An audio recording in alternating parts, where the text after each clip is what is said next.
Hola, soy Guillermo Vélez y en esta ocasión os traigo el capítulo 1 del curso 70640. ¿Cuál es el contenido de este curso? Bueno, es el capítulo 1, que es Active Directory, el capítulo 2, los dos primeros Domain Controllers, el capítulo 3, configurando Remote Desktop en Windows 7, capítulo 4, creando usuarios, cuentas de equipo y grupos, capítulo 5, compartiendo datos en servidores, capítulo 6, aprendiendo a controlar tu sistema, capítulo 7, conseguir que tu jefe se vuelva loco y solucionarlo rápidamente, capítulo 8, haz tu vida más fácil con las políticas de equipo y las preferencias, capítulo 9, cómo instalar software en un montón de máquinas sin moverte de tu escritorio, capítulo 10, cómo funcionan las políticas de password en el dominio, capítulo 11, delegando permisos, capítulo 12, crear una política de backup eficiente para prevenir el desastre, capítulo 13, evitando el punto único de fallo, capítulo 14, monitorizar, auditar y desfragmentar la base de datos, capítulo 15, creando el site de Madrid, capítulo 16, dar acceso a recursos a gente que está a miles de kilómetros, capítulo 17, creando la branch office de París, capítulo 18, devolviendo usuarios y OUs a la vida, capítulo 19, ¿qué hacemos cuando un domain controller deja de funcionar? Capítulo 20, actualizando tus viejos controladores de dominio. Y capítulo 21, conectando continentes. En el curso empezaremos con esto, o sea, nada, y acabaremos con una infraestructura completa montada, por supuesto, en un entorno virtualizado, con un dominio principal, un subdominio, incluiremos otro dominio dentro de nuestro bosque, bueno, un entorno, como podéis ver, totalmente completo. Bien, pues sin más, vamos a empezar con el capítulo 1. Vamos a empezar con ¿qué es Active Directory? Active Directory, o lo que es lo mismo el AD, es el cerebro de una red basada en Windows. Es una base de datos que guarda en su interior una gran cantidad de cosas. Lo que es lo mismo, objetos, como usuarios, servicios, grupos, impresoras y etc. Lo que nos ofrece es la posibilidad de gestionar las máquinas de nuestra red, nuestros usuarios y nuestros recursos de una manera centralizada. Aquí vemos lo que estamos hablando, es el cerebro. Es igual a una base de datos. Esta base de datos, en su interior, pues tiene reflejado recursos, tiene reflejados grupos de usuarios, tiene reflejados también servicios, entre otras cosas. Aún tiene más objetos incluso. Todo esto está gestionado por el administrador. El administrador del dominio administra la base de datos y controla los permisos que los diferentes usuarios dentro de Active Directory tienen sobre esos objetos. Dentro de los recursos, aquí podemos ver cómo controla los permisos. Dentro de los recursos nos encontramos que tenemos carpetas compartidas, por ejemplo, o impresoras y otras cosas. Dentro del grupo de usuarios que se utilizan principalmente para poder dar acceso a esos recursos de manera independiente, nos encontramos grupos de usuarios, por ejemplo, de contabilidad, de recursos humanos, gerentes, de ventas, de IT. Y dentro de los servicios nos encontramos con, por ejemplo, servidores que hacen servicios de autenticación o servicios de correo, como podría ser un Exchange, por ejemplo. ¿Qué es un Domain Controller? Un controlador de dominio, o DC, es un servidor que tiene instalado Windows Server y ejecuta Active Directory Domain Services. Se podría decir que es el jefe de tu dominio. Eso es lo que ocurre cuando haces login en el PC que está dentro de un dominio. El PC, digamos, hace una solicitud de acceso al controlador del dominio, pregunta, ¿me das acceso? El controlador de dominio consulta su base de datos y le dice, espera, déjame ver qué permisos tienes. Una vez que lo ha verificado, dice, ok, veo que tu cuenta es válida y tienes estos permisos. A continuación, envía los permisos y los derechos y el acceso que tiene al ordenador para que éste valide, para que el usuario pueda acceder al dominio.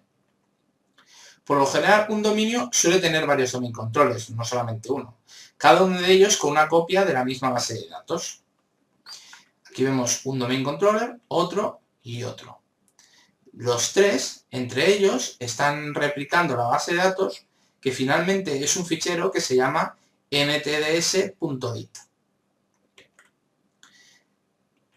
¿Qué es un dominio? La palabra clave para poder entender lo que es un dominio es namespace. Un dominio, Windows Server, es un grupo lógico de computadores ejecutando versiones de Windows que comparten una base de datos central como directorio. Todas estas computadoras tienen como parte del nombre el nombre del dominio al que pertenecen, como por ejemplo piruleta.com, también llamado sufijo. Y asimismo están registradas en la base de datos de Active Directory, pudiendo de esta forma ser gestionadas. Es decir, todas comparten entre sí el namespace, un mismo espacio de nombre. Aquí tenemos unos PCs y unos usuarios. Como vemos, cada uno tiene su nombre de máquina independiente y su nombre de usuario, y a continuación el nombre del dominio. PCs y usuarios forman parte del dominio, comparten el mismo namespace. El mismo controlador de dominio comparte también el mismo namespace, porque está dentro del dominio. Es el New York, por ejemplo, de C1, de piruletas.com. Y asimismo, por ejemplo, si tuviera unos subdominios, también estos compartirían el nombre de dominio. Por ejemplo, nos podríamos encontrar con el bcndc1 menta.piruletas.com y madriddc1.fresa.piruletas.com. Todos están compartiendo la parte final, por lo tanto todos pertenecen al mismo dominio y están dentro del mismo namespace.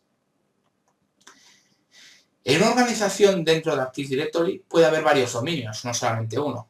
Cada uno de ellos es un tree, un árbol, dentro de lo que se denomina como forest o bosque. Aquí vemos que, por ejemplo, tenemos piruletas.com con sus dos subdominios, tenemos también aquí chupochups.com con sus dos subdominios, y tenemos por otro lado, por ejemplo, no consigo bien, regaliz.com con sus dos subdominios. Pues esos tres dominios están dentro de nuestro forest y son trees del mismo. ¿Qué es DNS? Para poder entender bien lo que es DNS, o el Domain Naming System, debemos entender primero cómo se ponen las máquinas en contacto con otras dentro de Internet. Las máquinas en Internet utilizan para comunicarse un protocolo, o también podríamos llamarlo conjunto de normas, que se basa, entre otras cosas, en identificar a cada máquina por un número, lo que es la famosa dirección IP. Aquí tenemos, por ejemplo, una máquina que tiene una dirección IP 192.168.1.25. El problema es que un humano es el que ordena a la máquina ponerse en contacto con otra, pero el humano no tiene tanta memoria como para recordar las direcciones IP de todos los servicios o máquinas con los que necesita conectar. Lo que el humano sí es capaz de recordar son los nombres de esos servicios: Google, Facebook, Yahoo, WordCyber. Por este motivo, hacia 1970, Paul McPetris, espero haberlo pronunciado bien, inventó el DNS, un sistema de nombres jerárquico que finalmente viene a ser un sistema de base de datos mundial a las que las máquinas acuden para averiguar la dirección IP de los nombres que los humanos les indican. Active Directory necesita DNS para funcionar. Pero, ¿cómo funciona exactamente este sistema de traducción de nombres en IPs, o, lo que es lo mismo, resolución de nombres? Se dice que DNS es un sistema jerárquico, porque se basa en jerarquías. En lo más alto de la jerarquía encontramos al señor punto. Todas las direcciones que nosotros introducimos en Internet acaban con un punto. Lo que pasa es que no es necesario escribirlo en la dirección porque los navegadores lo ponen por defecto. Este punto es en realidad una base de datos compartida por 13 servidores raíz que balancean la carga de trabajo originada por todas las peticiones de resolución de nombres. A continuación, nos encontramos el primer nivel dentro de DNS. El primer nivel consiste en la parte de los namespace más a la derecha del nombre. Ejemplo, .com igual a comercial, .net igual a network, .org igual a organización, .es igual a España, .p igual a Perú. El segundo nivel identifica un sitio en concreto dentro del tipo de organización, por ejemplo, worldcyber.com. El tercer nivel es un subdominio dentro de la organización que nos indica, por ejemplo, que es la parte dedicada a España dentro de wikipedia.org. Sería es.wikipedia.org. Cuando tú o cualquier otra persona intente acceder a una URL, como por ejemplo www.wikipedia.org, esto es lo que ocurre. En primer lugar, tú escribes en el navegador www.wikipedia.org. Como tu PC nunca accedió antes a esa dirección y por lo tanto no conoce la IP del servidor web de Wikipedia, lo que hace es preguntar a su servidor DNS. Le pregunta, oye, ¿cuál es la dirección de IP de www.wikipedia.org? El servidor no tiene la IP de wikipedia.org en su base de datos porque nunca ha accedido antes, por lo tanto lo que hace es preguntar a la raíz de DNS. Se dirige al punto y pregunta, ¿cuál es la dirección IP de www.wikipedia.org? El punto no conoce exactamente, la raíz no conoce exactamente la IP de wikipedia.org, pero puede remitir al servidor a la IP del servidor que conoce, que sabe que tiene IP, direcciones .org de segundo nivel. Entonces, le devuelve la IP del servidor que conoce direcciones .org. A continuación, tu servidor se dirige al servidor que tiene direcciones de .org. Este servidor sí que conoce la IP de wikipedia.org y le pasa esa IP al tuyo. El tuyo ahora se va a dirigir al servidor de wikipedia.org y le va a decir, hey, dame la dirección de tu recurso www, o sea, World Wide Web, de tu servidor de páginas web. El servidor del navegador le ha pasado la información al servidor DNS de que tu navegador es español. Por lo tanto, el servidor lo va a detectar y le va a pasar la dirección de la página web del servidor web de España. O sea, del servidor DNS que tiene corriendo el servicio para páginas web de España. Y se lo pasa, le dice, mira, es.wikipedia.org tiene tal dirección IP. Entonces, a continuación, tu servidor DNS se va a dirigir al servidor DNSX que tiene apuntado los recursos de es.wikipedia.org y va a preguntar por el recurso www. El servidor DNS, esta vez el servidor sí que tiene la IP en su base de datos de www.es.wikipedia.org y se le entrega a tu servidor y responde de forma autoritativa porque él tiene esa IP en su base de datos. Se la pasa y a continuación tu servidor lo que hace es devolverle esa información a tu máquina. Le dice, mira, la IP donde tienes que llamar para ponerte en contacto con el recurso www.es.wikipedia.org es la siguiente. A continuación, tu máquina lo que hace es ponerse en contacto con el servidor web de Wikipedia y el servidor web le pasa la página web a tu ordenador y este te lo muestra a ti.